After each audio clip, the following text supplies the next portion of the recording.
2009లో ధ్యానం నేర్చుకున్నాను సార్. 2009 నుంచి పిరమిడ్ స్పీచర్ సొసైటీలో ఆహ్, భాగంగా పిరమిడ్ స్పీచర్ సొసైటీతో ప్రయాణం చేస్తూ ఉన్నాను. సో, నేను ధ్యానంలోకి రావడానికి ముఖ్య కారణం ఏంటి అంటే, నాకు అంతకుముందు జీవితం అంటే కొన్ని ఆలోచనలుండేవి. ఏంటి ఆలోచనలు అంటే, నాకు ఎక్కడ చూసినా ఈ హెచ్చుతగ్గులు, తారతమ్యాలు సో, చాలా కనపడుతుండేవి. ఎందుకు వీళ్ళంతా ఈ క్రియేషన్ ఎందుకు ఇలా ఉంది అనే డౌట్ ఎందుకో ఫస్ట్ నుంచి ఉందండి. అది హ్మ్. ఎందుకుంది అంటే దానికి సమాధానం లేదు నా దగ్గర. బట్ నాకు ఆ ప్రశ్న ఉంది. అంటే తెలిసేది అన్నీ అనిపించేది. ఎందుకు వాళ్ళు అలా ఉన్నారు? వీళ్ళు ఇలా ఉన్నారు. నేను ఇలా ఉన్నాను. సో, ఎందుకోసం ఇదంతా ఇలా ఉంది అనే ఈ ఎగ్జిస్టెన్స్‌కి సంబంధించిన క్వెషన్ ఎప్పటినుంచో ఉంది నాకు. సో, అంటే మనకు పెద్ద దారులేం తెలీవు గదండీ. సో, మనకు ఇండియాలో మనకున్న ఏకైక దారి ఏంటంటే ఏదొచ్చినా భక్తే. ఏదొచ్చినా దేవుడే, ఏం జేసినా పూజలు, పునస్కారాలే గదా! సో, నాకేమో అవన్నీ ఎక్కేవి గాదు. ఎక్కేవి గాదంటే పేరెంట్స్ అందరూ చేసేవాళ్ళు. బట్ నాకెప్పుడు అందులో ఏ సమాధానం దొరకలేదు. సో, ఇలా ఉన్నప్పుడు నాకు 2009లో నేను ఒక సిటీ బస్‌లో ట్రావెల్ జేస్తుంటే, నాతో పాటు ఉన్న ఒక ప్యాసింజర్ ఆయన నాకు నన్ను నన్ను పలకరించి ఆయన నాకు ధ్యానం నేర్పించారు. సో, నేను ఒక సిటీ బస్‌లో ధ్యానం నేర్చుకున్నా. సో, నేను చాలా గర్వంగా చెప్పుకుంటూ ఉంటాను. నేను సిటీ బస్‌లో ధ్యానం నేర్చుకున్నానని. ఆ సిటీ బస్సు ప్రయాణం నా జీవితాన్ని మార్చేసింది. ఆ రోజు వావ్! అలా 2009లో నేను ఆ రోజు విన్న వెంటనే, అరే! నేను ఇన్ని సంవత్సరాలు దీనికోసం వెతుకుతూ ఉన్నాను అనే విధంగా వెంటనే సార్ ఈ ధ్యానం చాలా బావుంది. నేను ఎవ్రీడే చేయాలి.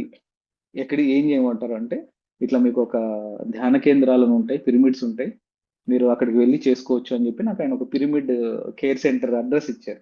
అలా నేను ఆ రోజు ఆ కేర్ సెంటర్‌కెళ్ళి అలా ధ్యానం ఆ 2009లో మొదలుపెట్టానండి. ఈ రోజు దాకా ఎక్కడ ఆగలేదు. అలా కొనసాగుతూనే ఉంది. అది సార్. వండర్‌ఫుల్. నా నా వండర్‌ఫుల్ సార్. స్టార్ట్. మీరు అది. ఎక్కడ ప్రాపర్ హైదరాబాదా సార్? సార్ లేతే లేదండి. నేను పుట్టింది, పెరిగిందంతా అనంతపూర్ సార్. నేను హ్మ్. 7లో హైదరాబాదొచ్చాను నేను. సో, హ్మ్. నా రకరకాల కారణాలు హైదరాబాదొచ్చాను. అంటే నాకు ఫిల్మ్ మేకింగ్ అంటే ఇష్టమనమాట. సో, ఫిల్మ్ మేకర్ అవుదామని జెప్పేసి నేను హైదరాబాదొచ్చాను 2007లో. సో, అనుకోకుండా ధ్యానం పరిచయమైంది. ఇంక అక్కడి నుంచి ఫిల్మ్ మేకింగ్ పక్కన బెట్టి కంప్లీట్‌గా అసలు నేనేంటో దెలుసుకోవాలి. సో, ఈ ప్రపంచం అంటే ఏంటో తెలుసుకోవాలి. క్రియేషన్ అంటే ఏంటో తెలుసుకోవాలి. అసలు ఇదంతా ఏంటి అన్నది నేను వెంటనే ఇంక మెడిటేషన్ చేశాను. మనకు పిరమిడ్ సొసైటీలోకి రాగానే కొంతమంది సీనియర్ పిరమిడ్ మాస్టర్‌లు ఈ పుస్తకాలు చదవాలని ఒక లిస్ట్ ఇస్తారు. సో, నేను అన్ని పనులు పక్కన పెట్టేసాను. అంటే నాకు ఇంక వేరే ఏ పని ఇంపార్టెంట్‌లా అనిపించలేదు ఆ టైంలో. ఒకటే పని. మా ఇంటి దగ్గర ఒక పిరమిడ్ ఉంటుంది. ఆ పిరమిడ్‌లో పొద్దున్నే వెళ్ళడం, పొద్దున్నుంచి రాత్రి వరకు ధ్యానం చేసుకోవడం, పుస్తకాలు చదవటం. నిజంగా ఈరోజు నేను ఆ పిరమిడ్ నిర్వాహకులు నాయుడు గారని ఉంటారు. ఆయనకి థాంక్స్ చెప్పుకోవాలి. ఎందుకంటే, నేను మార్నింగ్ వాళ్ళ పిరమిడ్‌లోకి ఎంటర్ అయితే, టిఫిన్ వాళ్ళే తెచ్చిచ్చేవాళ్ళు. లంచ్ వాళ్ళే తెచ్చిచ్చేవాళ్ళు. డిన్నర్ గూడా వాళ్ళే తెచ్చిచ్చేవాళ్ళు. సో, నన్నట్లా ఒక 6 నెలలు ఎలా జూసుకున్నారంటే వాళ్ళలా జూసుకున్నారు. వాళ్ళలా చూసుకోబట్టే నేను ధ్యానం చాలా, చాలా ఇంటెన్స్ మెడిటేషన్ జేసి చాలా విషయాలు అప్పుడే దెలుసుకున్నాను నేను. ఆ 6 మంత్స్ అన్నది నా లైఫ్‌ని చాలా మార్చేసింది. ఎన్నో అనుభవాలు, అన్నీ ఒక రీసెర్చ్ లాగా జేశాను సార్. అంటే ఏదో ఒక విషయాన్ని నమ్మడం గాకుండా, ఇటు పుస్తకాలు చదవడం, పుస్తకాల్లో చదివింది ప్రాక్టికల్‌గా పెట్టడం. అలా ఒక 6 నెలల పాటు చాలా ఇంటెన్స్ ఎక్స్‌పెరిమెంట్ చేశానని జెప్పాలి. అలా చేశాను. అలా చేశాక అప్పుడు వెంటనే శ్రీశైల ధ్యాన మహాయజ్ఞం జరిగింది శ్రీశైలంలో 2009. సో, అక్కడ ఫస్ట్ టైము నేను శ్రీశైల ధ్యాన మహాయజ్ఞానికి వెళ్ళడం. అక్కడ మొట్టమొదటిసారి పత్రి సార్‌ని చూడటం, ఆయన్ని కలవడం, ఆయనతో దెబ్బలు తినడం ఇదంతా అయింది సార్. ఓకే. సో, అది అలా మీ ప్రయాణం సాగుతూ ఉంది. అవును సార్.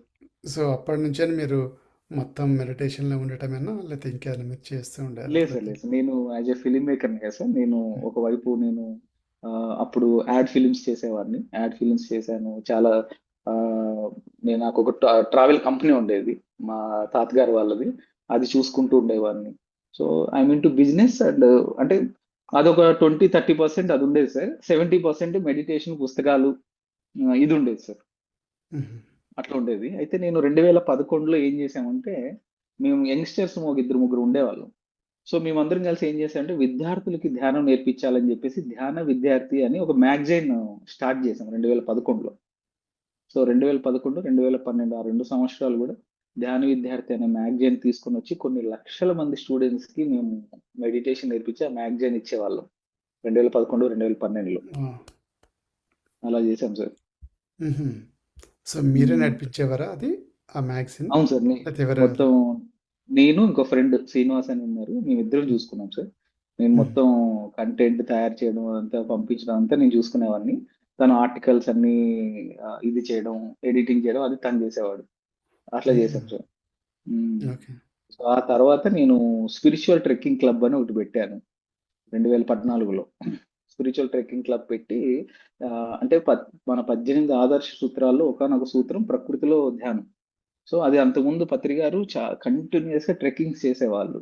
అయితే మధ్యలో అది ఆగిపోయింది. సో నాకు ఎందుకు అనిపించింది 2014లో ట్రెక్కింగ్స్ మరీ ఉధృతంగా బాగా జరగాలి, అందరూ ప్రకృతిలోకి వెళ్ళాలి అని చాలా తీవ్రంగా అనిపించి స్పిరిచువల్ ట్రెక్కింగ్ క్లబ్ అని పెట్టాను. దాని ద్వారా హండ్రెడ్స్ ఆఫ్ ట్రెక్కింగ్స్ ఆర్గనైజ్ చేశాను నేను. టూర్స్, ట్రెక్కింగ్స్ అన్ని ఆర్గనైజ్ చేశాను. సో ఆ రోజు నేను స్టార్ట్ చేసిన ట్రెక్కింగ్స్, టూర్స్ మళ్ళీ ఈ రోజు పుంజుకొని అందరూ చేస్తున్నారు, నేను మానేశాను. అట్లా ఓకే. సార్. అంటే దానివల్ల జనాలు తయారయ్యారు. సో ఆ తయారైన జనాల్ని తీసుకెళ్ళడానికి రావాలి కదా, అప్పుడు అందరూ మళ్ళీ వచ్చి టూర్స్ వేయడం ఇది చేశారు. సో అలా ట్రెక్కింగ్స్, టూర్స్ మళ్ళీ విపరీతంగా పెరిగాయి పిఎస్ఎస్ఎంలో. వావ్, ఇది వండర్ఫుల్. సార్. సో ఉమ్, అలా జరుగుతున్న క్రమంలో పత్రిజీ గారితో మీ ప్రయాణం ఎలా సాగింది? సరే అది చెప్పాను కదా సార్, 2009లో మొట్టమొదటిసారి ధ్యానయజ్ఞంలో పత్రి గారిని చూడటం. సో అనుకోకుండా అంటే అప్పుడు ఏమైపోయిందంటే జనాలందరూ పత్రి గారికి షేక్ హ్యాండ్ ఇవ్వడానికి వస్తున్నారు అనమాట. వస్తుంటే ఒక్కసారిగా అలా మీదకి వస్తున్నారు అందరూ. వస్తూ ఉంటే నేను సరే ఇప్పుడు అందరూ మీదకి వస్తే సార్ కదా ఇబ్బంది పడతారు అని చెప్పి ఆయన ప్రొటెక్ట్ చేయడానికి ట్రై చేస్తున్నాను నేను అక్కడ. అంతే. నన్ను చూసి లాగి పెట్టి ఒకటి పీకి నువ్వు నన్ను కాపాడతావా, నువ్వు నన్ను కాపాడతావా అని చెప్పి నన్ను తిట్టి అక్కడి నుంచి పంపించేశారు. సో అలా ఫస్ట్ ఎన్కౌంటర్ పత్రికతో అలా జరిగింది. తర్వాత తర్వాత సార్తో చాలా క్లోజ్ గా ఉన్నాం. సారు ఇంకా సినిమాలకు వెళ్ళే వాళ్ళం. సార్ అప్పుడప్పుడు మమ్మల్ని బయటకు తీసుకెళ్లి చాటు, పానీపూరి అన్ని తినిపించేవాళ్ళు మాకు. సో ఇవన్నీ జరిగాయి సార్ మళ్ళీ. సో అది వేరు. So friendship is friendship. ఎక్కడైనా చిన్న పొరపాటు చేసినా, ఎక్కడైనా అన్కాన్షియస్ గా ఎరుక లేకుండా మనం చిన్న మాట తూలినా, ఒక చిన్న యాక్షన్ చేసినా వెంటనే పడిపోతాయి. అందులో కూడా మళ్ళీ ఆయన ఏం కాంప్రమైజ్ గారు. అంటే సరి చేయడంలో పత్రి గారు ఎప్పుడూ వెనకడుగేరు. ఖచ్చితంగా వాళ్ళు ఎదుటివాడు ఎంత పెద్దవాడైనా సరే, ఎట్లాంటి వాడైనా సరే, ఒక చిన్న పొరపాటు మాట్లాడినా వాళ్ళని సరి చేస్తాడు. ఒక చిన్న అన్కాన్షియస్ యాక్ట్ చేసినా వాళ్ళని సరి చేస్తారు సార్. అట్లా ఆ, ఆయనతో మిత్రత్వమే. ఆధ్యాత్మికంగా వచ్చినప్పుడు అంతే నిక్కచ్చిగా, ఆ, అసలు ఖచ్చితత్వంతో ఉండేవారు ఆయన. సో అలా ఆయనతో ప్రయాణం కొనసాగింది సార్. సో నాకు చివరిగా ఆయన నాకు 2020లో పిఎంసిలో నన్ను ఒక కార్యక్రమం చేయమని చెప్పి ఆయన చెప్పడం జరిగింది. సో పిఎంసిలో నేను ధ్యానోదయం అని ఒక 35 డాక్యుమెంటరీస్ చేశాను. అంటే ఆయన అడిగారు నాకు పిరమిడ్ మాస్టర్స్ లైఫ్ హిస్టరీస్ కావాలి అని. ఆయన అడగడంతో ఆయన ఎవరిదైతే కావాలని అడిగారో వాళ్ళదే వెళ్ళి తీసుకొని వచ్చేవాడిని.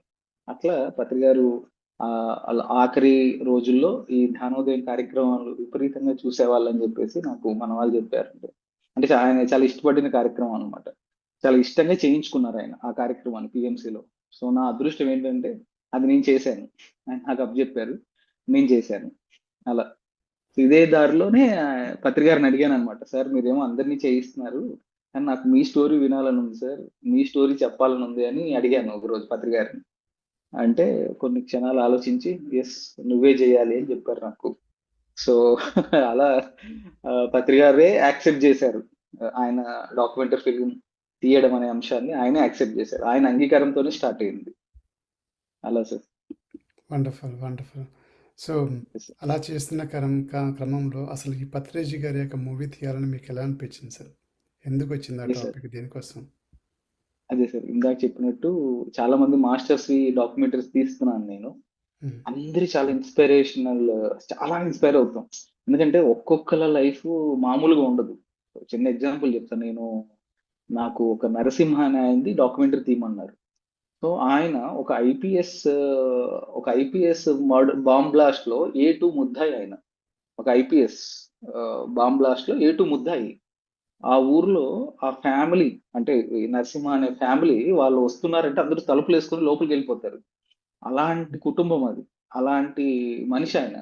అలాంటి ఆయన పత్రి గారి గురించి తెలుసుకొని అన్నిటిని పక్కన పెట్టి పత్రి గారికి సరెండర్ అయిపోయాడు ఆయన. ఆయన ఒకరోజు పోలీసులకు దొరికాడు. ఈ బాంబ్ బ్లాస్ట్ తర్వాత పోలీసులకు దొరికితే ఎన్‌కౌంటర్‌లో చనిపోవాల్సిన వ్యక్తి ఆయన. హ్మ్. అలాంటి ఆయన అనుకోకుండా బయటపడి పత్రి గారు పరిచయం అయ్యి, అసలు పత్రి గారి మాటలు అవన్నీ విని ఆయన చాలా ఇన్‌స్పైర్ అయిపోయి అవన్నీ పక్కన పెట్టేసి ఒక మామూలు మనిషిలాగా ఆయన స్టార్ట్ చేశాడు.